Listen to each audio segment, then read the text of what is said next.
નમસ્કાર, આપ જોઈ રહ્યા છો નેશન પ્લસ ન્યૂઝ. હું છું આપની સાથે હિરલ. વડોદરાની એસએસજી હોસ્પિટલના ટ્રોમા સેન્ટર એટલે કે તાત્કાલિક સારવાર વિભાગમાં માનવતા મરી પરવારી હોય તેવા દ્રશ્યો સામે આવ્યા છે, જ્યાં 2 થી 3 કલાક સુધી મૃતદેહો પીએમ રૂમમાં મોકલવાને બદલે ખુલ્લામાં રઝળતા મૂકી દેવામાં આવ્યા હતા.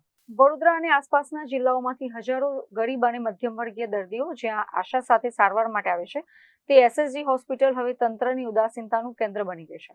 ગતરોજ હોસ્પિટલના તાત્કાલિક સારવાર વિભાગમાં દમ તોડનારા દર્દીઓના મૃતદેહો કલાકો સુધી સ્ટ્રેચર પર રઝળતા જોવા મળ્યા હતા.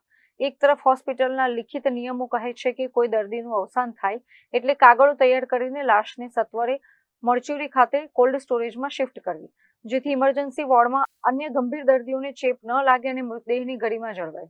પરંતુ અહીં બેદરકારીની પરાકાષ્ઠા જુઓ કે 3 કલાક સુધી કોઈ કાગળિયા આગળ વધારવા કે બોડીને ઉપાડવા સુદ્ધા તૈયાર નહોતું. આ દ્રશ્યો જોઈને મૃતદેહોના સ્નેહીજનોનો પિત્તો ગયો અને તેમણે હોસ્પિટલના હાજર સ્ટાફ તેમજ કમિટી સામે ભારે હોબાળો મચાવ્યો હતો.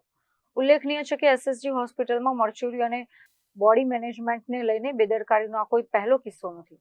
અગાઉ પણ હોસ્પિટલના કોલ્ડ સ્ટોરેજમાં લાવારીસ અથવા અકસ્માતના મૃતદેહો સમયસર પીએમ ન થવાના કારણે ફ્રીઝર બંધ હોવાના કારણે ડીકમ્પોઝ થઈ જવાની શરમજનક ઘટનાઓ સામે આવી ચૂકી છે.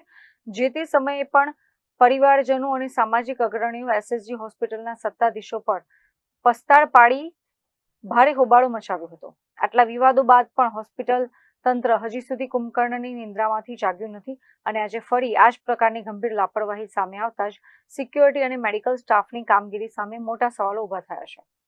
Bureau report, nation plus news, Vadodara.